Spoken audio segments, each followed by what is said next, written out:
நம்ம கூட யார் இருக்கிறாங்கன்னு பார்த்தீங்கன்னா திரு சத்யமூர்த்தி ஐயா அவர்கள் IANAS retired deputy comptroller and auditor general of India. அவர் இப்போ நம்ம பிளேஸ்க்கு வருகை புரிந்துள்ளார். அவர் வந்துட்டு சென்ட்ரல் கவர்மெண்ட்டில் கடந்த பாஸ்ட் 36 இயர்ஸாக ஒர்க் பண்ணிட்டு இருக்கிறாரு. அது மட்டும் இல்லாமல் நிறைய கார்பரேட் கம்பெனிஸில் டைரக்டராக இருந்திருக்கார், லைக் இந்தியா அண்ட் துபாய். இன்னைக்கு ஒரு வித்தியாசமான ஒரு டாபிக்ல திரு சத்யமூர்த்தி ஐயா அவர்கள் பேச வந்துள்ளார். அவரை ஹரோசிட்டின் சார்பாக வரவேற்கிறோம். Hi sir. வணக்கம். வணக்கம் சார். மகாகற்பகம், உங்கள் அறிமுக முகவரை அற்புதமாக இருந்தது. சந்தோஷம். Thank you sir. சொல்லுங்கள். ஸோ இன்னைக்கு வந்துட்டு போன எபிசோடில் வந்துட்டு நீங்கள் சொல்லியிருந்தீங்க இஸ்லாமியரும் ஈசனும் பற்றி சொல்லுன்னு சொல்லிட்டு. ஸோ இஸ்லாமியர்னா யார், ஈசன்னா எந்த கோவிலேருந்து வந்திருக்காங்க, கும்பகோணம் கோவிலா, இல்லை அதை பற்றி கொஞ்சம் சொல்லுங்கள் சார். ஓ, வெரி குட். இஸ்லாமியர்னா ஒரு இனத்தை பற்றி நான் பேசலை. இஸ்லாமியர் நான் சொன்னது ஒரு தனி மனிதரை பற்றி, ஒரு பக்தரை பற்றி. ஈசன்னு நான் சொன்னது நம்பூர் கோவில் இல்லை. ஈசன்னா கேதார்நாத்தில் இருக்கிற சிவன். இங்கே பத்ரிநாத்தில் விஷ்ணு கோயில் இருக்குது, கேதார்நாத்தில் சிவன் கோயில் இருக்குது. அது அந்த காலத்தில் காலடியிலேருந்து போன சங்கராச்சாரியார் அதை நிறுவிட்டு வந்தார். நாட்டில் 4 பக்கமும் சிவன் கோயில் மந்திரங்கள் வச்சுருக்காரு. அதை முதல் இதிலேயே சொல்லிட்டேன். இந்த இஸ்லாமியர் திருவனந்தபுரத்துலேருந்து கேதார்நாத் வரைக்கும் நடந்தே போயிருக்காரு. அப்படியே இதுலேருந்து பாதி தூரம் ட்ரெயினில் போயிட்டு காலடி சங்கராச்சாரியார் ஃபுல்லாக நடந்தே போனார் அந்த காலத்தில். ஏன்னா அந்த காலத்தில் ட்ரெயினே கிடையாது. அவரை பற்றி ஒரு கதை சொல்லலாமா? இங்கே இப்போ போனவரை பற்றி. இப்போ அவர் இன்னும் உயிரோடு நம்ம கூட இருக்கார், சரியா? அவரை பற்றி சொல்கிறேன். இமயமலையில் கங்கை நதிக்கு எதிர பாருங்கள், பின்னாடி ஒரு யோகி தபம் செஞ்சுட்டு இருந்தார். அப்போ அங்கே ஒரு பக்கிரி அவர் மௌனத்தை கலைச்சிட்டான். யோகிக்கு ரொம்ப கோபம் வந்துடுது. ஏன்னா தபம் கலைஞ்சி போச்சே, என்ன தைரியம் உனக்கு அப்படின்னு சொல்லி அதட்டினார். இங்கேருந்து போ, கெட் அவுட் அப்படின்னு சொன்னார். பக்கிரி பயந்து போய் ஏதோ சொல்ல வந்தால் ஒன்றும் முடியல. ஓடி போய் அங்கே கங்கை நதி ஓடுதுன்னு சொன்னேனே, அதில் ஊந்துட்டான், செத்து போயிட்டான்.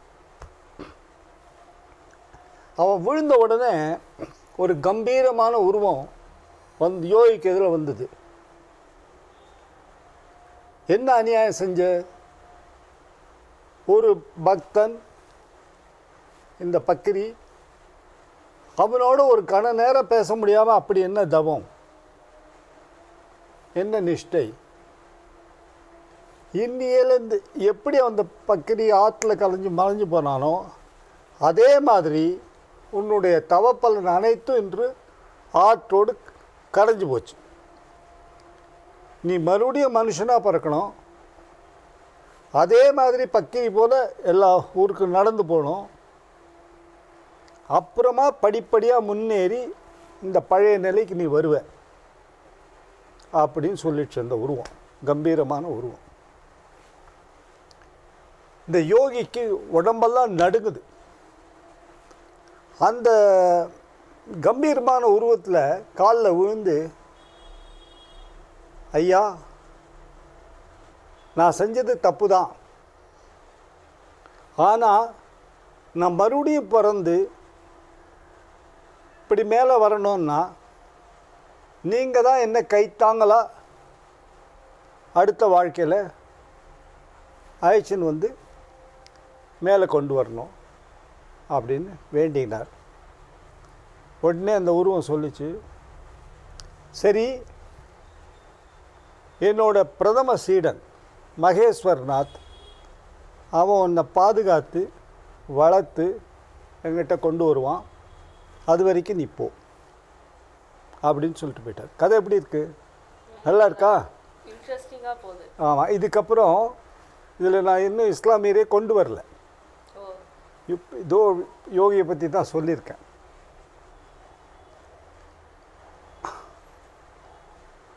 இஸ்லாமியர் ஒரு பாகிஸ்தானில் ஒரு கிரிக்கெட் வீரர் இருக்கார். அவர் பேர் இம்ரான் கான். அவரெல்லாம் பத்தான் இனம்னு சொல்லுவாங்க. அது ஆப்கானிஸ்தான் பக்கத்தில் இருக்குது பத்தான். அவங்க மொழியும் வேறு. அந்த மாதிரி ஒரு பத்தான் குடும்பத்தில் ஒரு மும்தாஸ் அலி அப்படின்னு ஒரு குழந்தை பிறந்தது. இந்த மும்தாஸ் அலிக்கு சாமி ஊர்வலம் தெருவில் வந்தால் உடனே ஓடி போய் பார்ப்பான் அந்த குழந்தை. அவ்வளோ ஆசை. அதுலேயும் அந்த மேலதாளம்லாம் இருக்க, அவங்கள பார்த்து அவனுக்கு ஆன்னு பார்த்து நிற்பான். ஒரே ஆச்சரியமாக இருக்கும். குழந்தைங்களுக்கு எப்போவுமே சத்தமும் பிடிக்கும், இந்த தலையாட்டல் குடுமி ஆடுறது எல்லாம் ரொம்ப பிடிக்கும். ஸோ பார்த்துட்டு இருக்கும்போது அவங்க பாட்டி, அவங்க இஸ்லாமியர் இல்லையா, உள்ளே கூப்பிடுவாங்க, திட்டுவாங்க குழந்தைய. எதுக்குடா அதெல்லாம் போய் இந்த சாமியெல்லாம் கும்பிடுறேன்னு திட்டுவாங்க. கண்ணை உருட்டுவாங்க, பயப்படுவாங்க. ஆனால் மும்தாஸ் அலி பயப்பட மாட்டான். அவனுக்கு 3-4 வயசு ஆகும்போது எல்லா குழந்தைங்களுக்கும் அப்படி தான், நீ கூட அப்படி தான் இருந்திருப்ப. அப்பாவோட மேஜையை நோண்டி பார்க்கறதுன்னு ஆசை. என்ன இருக்குது, அவர் என்ன பூட்டி வச்சுருக்காரு அப்படின்னு. அப்படி ஒரு நாள் நோண்டி பார்க்கும்போது அந்த சின்ன பையனுக்கு ஜபமாலான்னு ஒரு புஸ்தகம் கிடச்சிது. 7 வயசில் அடிக்கடி நோண்டி பார்ப்பான். இந்த ஜபமாலா கிடச்சிது. இந்த ஜபமாலா சின்மயானந்தா எழுதினது. அதில் ஜபம் எப்படி என்னென்ன பண்ணணும் அப்படின்னு சொல்லியிருக்கு சின்மயானந்தா. அதில் ஒரு ஸ்லோகம் வந்து காயத்ரி ஜபம் எப்படி பண்ணணும்னு. இந்த பையனுக்கு அந்த ஜபத்தை படித்தோன்னு அது ரொம்ப பிடிச்சி போச்சு. சரியா, காயத்ரி ஜபம் நீ கேட்டிருக்கியா? அப்புறம் இன்னொரு நாள் நோண்டி பார்த்தான், யோகாசன புஸ்தகம் கிடச்சிது.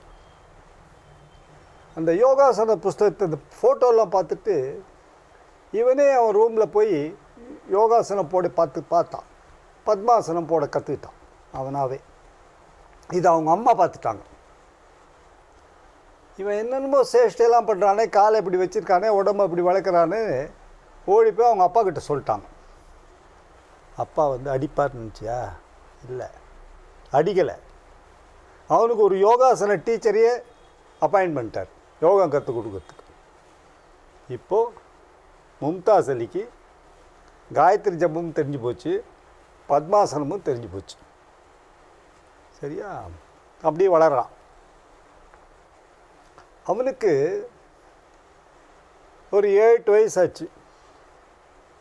அப்போ பாட்டி வந்து அந்த ஊரில்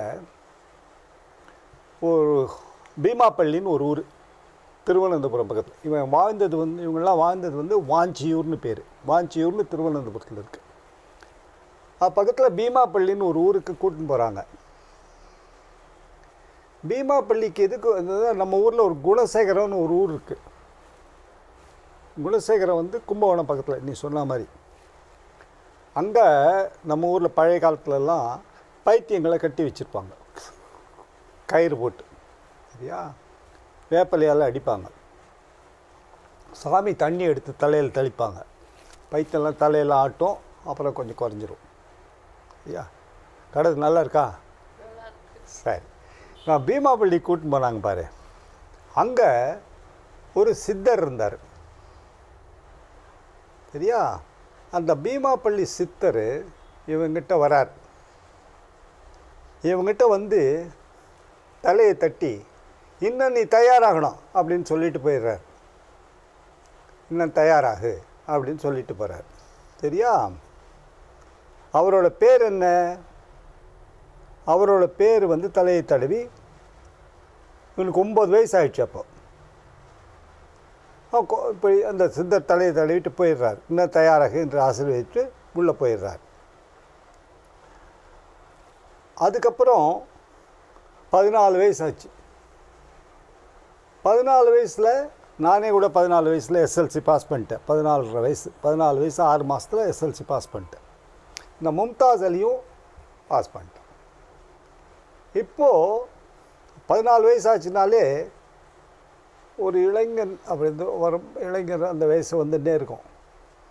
உலகம்னா என்ன அப்படின்னு தெரிஞ்சுக்கணும். என்னென்ன இதெல்லாம் என்ன நடக்குது, எப்படி இந்த உலகம் சுற்றுது, எப்படி இவங்கெல்லாம் பெரியவங்கெல்லாம் இப்படி ஓடுறாங்க ஆடுறாங்க என்னமோ பண்ணுறாங்க எல்லாம் தெரிஞ்சுக்கணும்னு ஆசை. இவனுக்கும் அது மாதிரி ஆசை வந்துடுச்சு. அவன் முதல்ல செஞ்சது என்னென்னா, இந்த இஸ்லாமிய குருமார்கள்லாம் போய் பார்த்தான். அங்கே திருவனந்தபுரத்துக்கு பக்கத்தில் சமாதி தோட்டம்னு ஒன்று இருக்குது. இவன் வீட்டில் கணக்கு டியூஷன் போகிறேன் அப்படின்னு சொல்லிவிட்டு சமாதி தோட்டத்துக்கு போயிடும். எல்லாம் அந்த சின்ன பசங்கள்லாம் நிறையா இது மாதிரி குறும்பெல்லாம் பண்ணுவாங்க. ஸோ அங்கே சமாதி தோட்டத்தில் போய் படுத்துடுவான் ராத்திரி. எங்கடா இருந்தேன்னா ஃப்ரெண்டு வீட்டில் இருந்தேன்னு சொல்லுவான். சரியா? அப்படி அவன் பண்ணி பார்த்தான், ஏதாவது தெரிஞ்சுக்கலாம் அப்படின்னு. அப்புறம் எஸ்எல்சி பாஸ் பண்ணணும், என்ன பண்ணணும், பியூசி படிக்கணும், காலேஜ் படிக்கணும். நல்லா தான் படிச்சுன்னு வந்தான். இது காலேஜில் பிஏ முடிச்சிட்டான். யார்? மும்தாஸ் அலி பிஏ முடிச்சிட்டான் திருவனந்தபுரம் கல்லூரியில். சரியா? ஆனாலும் அவனுக்கு இந்த வாழ்க்கையெல்லாம் பிடிக்கலை. இதே தான் ஆச்சு நம்ம ரமண மகரிஷிக்கும். அவர் நல்லா படிச்சுன்னு வந்தார், ஆனால் அவருக்கு இதெல்லாம் பிடிக்கவே இல்லை அவருக்கு. இவன் ஒரு தரம் இந்த காலேஜ் முடிச்சப்புறம் கன்னியாகுமரிக்கு போனான். இல்லை இப்போ 18 வயசு ஆக போகுது கிட்டத்தட்ட. தனியாக போக முடியும், வீட்லேயும் விட்டுருவாங்க. அங்கே போய் என்னாச்சு, அங்கே ஒரு சித்தர், அதுவும் ஒரு அம்மா, ஆடையே போட்டுக்க மாட்டாங்க, மாயின்னு பேர். இதை கேளுங்க, அது நல்ல கதை. அவங்க டீ குடித்தாலோ வாழைப்பழம் சாப்பிட்டாலோ பாதியை கொடுத்துருவாங்க யார்கிட்ட கொடுக்குறாங்களோ. பல பேர் அது அவங்களுக்கு பிடிக்காது, யாரோ கடித்து கொடுத்தா எப்படி சாப்பிட்றது. என்கிட்ட ஒரு தடவை இளையராஜா சொன்னார், அந்த கன்னியாகுமரி மாயி தான் அவரோட வளர்ச்சிக்கே காரணம். அவங்க வாழைப்பழம் சாப்பிட்டு இளையராஜா கொடுத்தாங்க, அதில் அவர் மேலே வந்துட்டார். அதெல்லாம் ஒரு ஆசீர்வாதம் மாதிரி. சரியா? இப்போது இவன் அந்த மாய்கிட்ட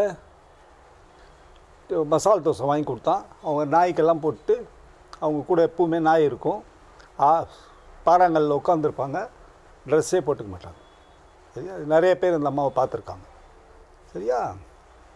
ஸோ அது முடிஞ்சது. அதுக்கப்புறம் 20 வயசாச்சு, டிகிரி வாங்கியாச்சு. இவனால் இனிமேல் இந்த ஊரில் இருக்க முடியாதுன்னு தோணிடுச்சு. கையில் இருந்த பைசா எடுத்துன்னு ட்ரெயின் ஏறிட்டான். எதுக்கு? அவன் மனசில் இமயமலைக்கு போகணுன்னு இருக்கு. சரியா? ஏறி மெட்ராஸ் வழியாக தான் போனான். அப்போல்லாம் கேரளாவிலலாம் ட்ரெயின் கிடையாது. இங்கே ஜிடி ட்ரெயினை பிடிக்கணும், டெல்லிக்கு போனோம். டெல்லிக்கு போனப்புறம் அங்கேருந்து ஹரித்வார்னு ஒரு ஊர் இருக்குது, அங்கே போனோம். ஹரித்வாரை தாண்டி அதுக்கப்புறம் ரிஷிகேஷ்னு ஒரு ஊர் இருக்குது. இங்கெல்லாம் போனால் தான் இமயமலைக்கிட்ட போக முடியும். துரை ஏறிட்டார் ட்ரெயினில். வெறும் ஒரு ட்ரெஸ்ஸு, ஒரு பை, துண்டு, பாக்கெட்டில் ஒரு 100 ரூபா 200 ரூபா பணம், அவ்வளோதான். கிளம்பிட்டார். எதுக்கு கிளம்பினார்? எதுக்கு? இமயமலையில் ஒரு யோகி இவரை பார்த்தாரு. சின்ன வயசில் திருவனந்தபுரத்தில் இருக்கும்போது, 3 வயசாக இருக்கும்போது ஒரு பலாமரத்தடியில் ஒரு உருவம் வந்தது. இந்த பையனுக்கு ஒரே ஆச்சரியம், இது என்ன? எப்பவுமே குழந்தைங்களுக்கு ஆச்சரியம். அது கிட்ட போய் பார்த்தான். அந்த உருவம் சொல்லிச்சு, நீ தயாராக. அந்த மஸ்தான் சித்தரும் அதே தான் சொன்னார், தயாராக. இப்போ இந்த யோகி யார் அப்படின்னு கண்டுபிடிக்கணும் அவனுக்கு. அதனால இமயமலை கிளம்பிட்டான். எப்படி கிளம்பலாம்? யோகி எங்கேயோ பார்த்த உருவம். அவருக்கு அட்ரஸ் இருக்கா, ஃபோன் நம்பர் இருக்கா, மொபைல் நம்பர் இருக்கா, பின்கோடு இருக்கா? ஒன்றும் கிடையாது. ஒன்றுமே இல்லை. ஒரு யோகி நான் பார்த்தேன் உருவமாக, அவரை பார்க்கணுன்னு ஆசை மனசில். கிளம்பிட்டான். சரியா? போய் எங்கே இறங்குறான்? ஹரித்வாரில். அங்கே முதல்ல போனோன்னு சிவானந்தா ஆசிரமம் இருக்குது. சிவானந்தா நம்ம ஊரில் கூட எம்எல்ஏ ஹாஸ்டல்கிட்ட சிவானந்தா ரோடுன்னு இருக்கும். ஸோ அங்கே போய் தங்குறான். அங்கே ஒரு கேரளா ஆள், அவர் ரிட்டையர் ஆனவர். அவர் வந்து நீ எதுக்குப்பா வந்தேன்னாரு. எனக்கு இமயமலையில் யோகியை பார்க்கணுன்னா. உன் பேர் என்னன்னாரு. மும்தாஸ் அலினா. அவ்வளோதான். அவர் ஒரே நடுக்கம் வந்து உள்ளே போனான்னா அந்த ரிட்டையர்ட் கேரளா ஆஃபீஸர் கேட்குறாரு, உன் பேர் என்ன, எந்த ஊர், எதுக்கு வந்திருக்க அப்படின்னு கேட்டேன். இவன் சொல்கிறா, ஒரு பலாமரத்தடியில் ஒரு யோகி போல் ஒரு உருவம் பார்த்தேன், அவரை தேடி இமயமலைக்கு வந்திருக்கேன், எனக்கு யாருன்னு தெரியாது, என் பேர் மும்தாஸ்ன்னு சொன்னார். அவ்வளோதான். அந்த ஆள் நடுங்கி போயிட்டார். இவன் முஸ்லீம், இவன் இப்போ இங்கே என்ன பண்ணுறது? சிவானந்த ஆசிரமத்துக்குள்ளே இங்கே பாருப்பா, உனக்கு இடம் தரேன், சாப்பாடு டிஃபன் எல்லாம் ஃப்ரீ. என் பொண்ணு பேர் ஸ்ரீதேவி, அவள் இங்கே தான் இருக்கா, அவள் உன்னை கவனிச்சுப்பா, ஆனால் உன் பேரை சிவபிரசாத்னு வச்சுக்கலாம் அப்படின்னு மும்தாஸ் அலியை சிவபிரசாத் ஆக்குறாரு. சரியா? சரி, சிவபிரசாத்னு ஒத்துன்ட்டான். இப்போ பாரு, அவனுக்கு சிவம் மேலே ஆசை, யாரோ ஒருத்தர் சிவபிரசாத்னு பேர் வைக்கிறார். சா, இதை வச்சுட்டு அவன் அங்கே ஒரு மாதம் தங்குறான். டிஃபன், காஃபி, பஜனை, சத்சங்கம், உபதேசம் எல்லாம் கேட்டுன்னு இருக்கான். வாழ்க்கை சந்தோஷமாக தான் போகுது. அப்புறம் இந்த ஸ்ரீதேவிக்கு அவன் மேலே லேசாக காதல் வந்துடுது. இந்த 3ஆம் பிறையில் வருதே அது மாதிரி. அவ்வளோதான். இவன் வந்து இந்த காதல்லாம் ஒரு தொல்லை, நம்ம விஷயம் நம்மளுக்கு நடக்காது அப்படின்னு ராத்திரியோட ராத்திரியாக அந்த ஆசிரமத்தை விட்டு ஓடி போயிடறான். எங்கே போகிறான்? ஹரித்வார்லேருந்து போக வேண்டிய இடம் ரிஷிகேஷ். அங்கே ஒரு ட்ரெயினில் ஏறணும். ரொம்ப தூரம் இல்லை, கிட்ட தான். அந்த ட்ரெயினில் போகும்போது அந்த ட்ரெயின் ஃபுல்லாக சாமியார்கள் உட்காந்துருப்பாங்க.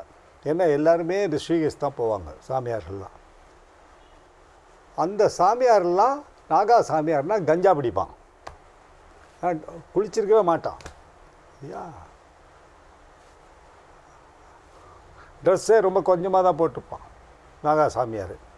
இதே அந்த கும்பமேளாலாம் வந்தால் அந்த நாகா சாமியாரை பார்க்குறதுக்கே வெளிநாட்டிலேருந்து 1000 பேர், 2000 பேர், 5000 பேர், 10,000 பேர் வருவாங்க.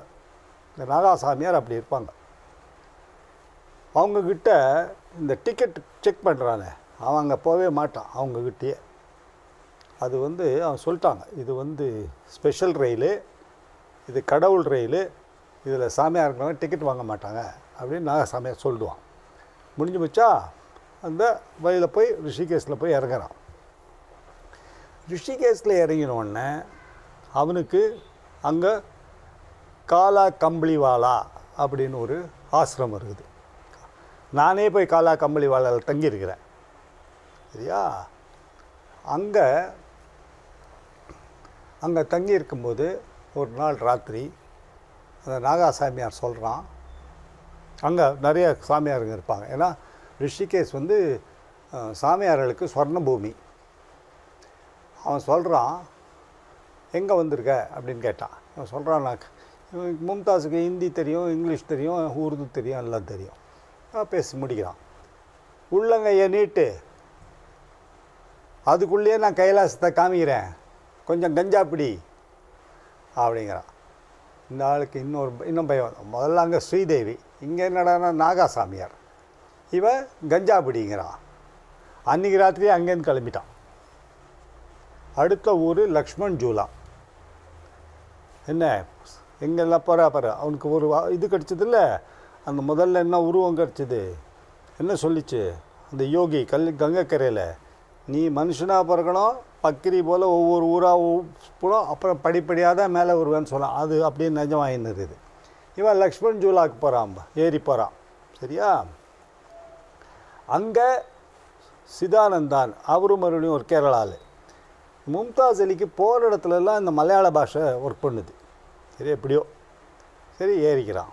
அங்கே இருக்கான். அங்கேயும் இப்போ லக்ஷ்மண் ஜூலாங்கிறது இமயமலைக்கு கீழே இருக்குது. ரொம்ப குளிராது, சாப்பாடு கிடைக்குது. நம்ம விடியல் அரசாங்கம் இருக்க, அது என்ன பண்ணுறாங்க, காலையில் ஸ்டூடெண்ட்ஸுக்கு ஃப்ரீ டிஃபன், மத்தியானம் ஃப்ரீ சாப்பாடு, அப்புறம் விளையாடுறது, அப்புறம் புஸ்தகம் வாங்கி கொடு, அது மாதிரி இவனுக்கு ஜாலியான வாழ்க்கை. ஆனாலும் அவனுக்கு அது பிடிக்கல. அவனுக்கு எப்போ போவோம் கைலாசம் எப்போ போவோம்னு யோசிக்கிறான். சரியா? ஒரு மாதம் அங்கே இருந்தான். அங்கே ஒரு யோகி இருந்தார், சிதானந்தான்னு. சிதானந்தா, கிருஷ்ணானந்தான்னு 2 பேர். அவங்களோட ஏதோ உபதேசம், அப்புறம் சத்சங்கம், அப்புறம் பஜனை, அப்புறம் சாப்பாடு, அப்புறம் தூக்கம், அப்புறம் டிஃபன், இப்படியே போயிடுச்சு வாழ்க்கை. அங்கேருந்து லக்ஷ்மண் ஜூலாலேருந்து கிளம்புறான். லக்ஷ்மண் ஜூலாலேருந்து கிளம்பிட்டா பக்கத்தில் மேலே இருக்கிறது வியாசர் குகைன்னு பேர். அங்கே தான் இன்றைக்கும் நிறைய ரிஷிங்க வந்து தவம் செய்கிறாங்க. அந்த வியாசர் குகைக்கு போனால் தான் அதுலேருந்து ரோடு போகுது கைலாசத்துக்கு. அதில் போகிறான். ஏறணும் வியாசர் குகைக்கு போயிட்டான். சரியா? இப்போ வியாசர் குகையில் இருக்கான். இப்போ வியாசர் குகையிலேருந்து அவன் கைலாசம் போகிறதுக்கு யோசிக்கிறான். 230 மைல், 230 கிலோமீட்டர். ஒரு நாளைக்கு 10 கிலோமீட்டர் நடக்கலாம். 25 நாள், 3 வாரத்தில் போயிடலாம் அப்படின்னு கணக்கு போடுறான். அன்றைக்கி சாயங்காலம் அவன் இது கணக்கு போட்டு வியாசர் குகையிலேருந்து கிளம்பலாம், அப்படின்னு மறுநாள் கிளம்பலாம், முடிஞ்சு போச்சு இங்கே வேலை அப்படின்னு நினச்சின்னு கிளம்பினா அவனால் 5 கிலோமீட்டர் கூட நடக்க முடியாது.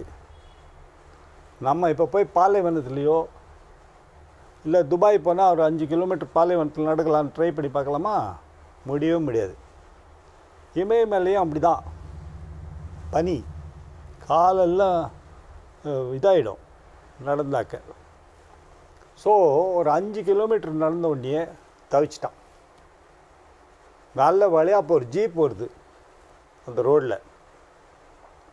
அதில் தாமோதர்னு ஒரு டிரைவர்.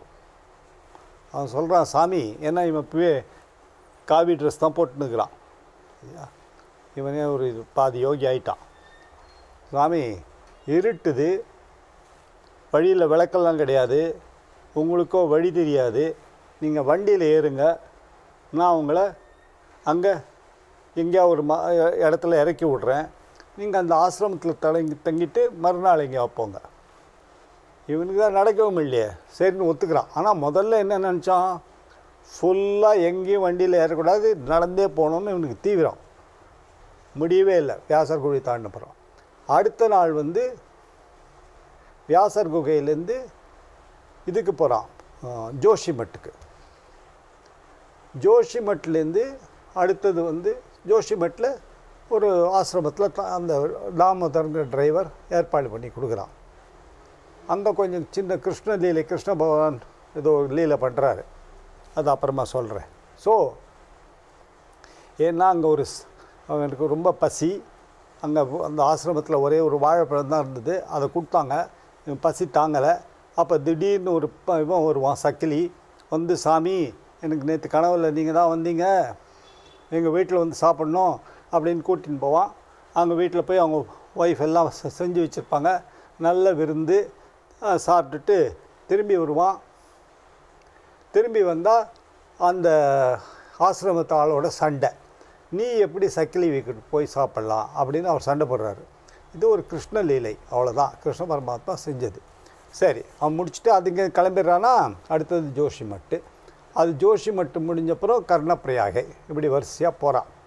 போயிட்டு கடைசியில் ஒரு இடத்துக்கு போனோடனே அங்கே சொல்லுவாங்க, நீங்கள் இங்கே இவ்வளோ தூரம் வந்துட்டீங்க, பத்ரிநாத் அது வரைக்கும் போயிடுறான். பத்ரிநாத்தை தாண்டி இன்னும் மேலே போனால் தான் கேதார்நாத். ஸோ கர்ணப்பிரயாகை, ஜோஷிமட்டெல்லாம் தாண்டி பத்ரிநாத்துக்கு வந்துடுறான். அங்கே நல்லா சல்ஃபர் ஸ்ப்ரிங்ஸ்னு பேர். இமயமலையில் அவ்வளோ குளிர். அந்த இடத்துல அப்படி தண்ணி கொதிக்க வரும். நானே குளிச்சிருக்கிறேன். கொதிக்க வரும் இமயமலையில், கீசர்லேருந்து வர மாதிரி. அங்கே குளிச்சுட்டு சாப்பிட்டுட்டு போகிறார் அதுக்கு அடுத்த இடத்துக்கு. ஸோ அந்த அடுத்த குகையில் அவர் சொல்லுவார், நீ அந்த வசிஷ்ட குகையில் போய் சேர்ந்துக்கோ அப்படின்னு சொல்லுவார். அப்போது மேலே போவான், தேடுவான், கிடைக்காது, என்ன பண்ணுறதுன்னு தெரியாது, இருட்டுறது. அந்த குகையை கடைசியில் போய் கண்டுபிடிச்ச உடனே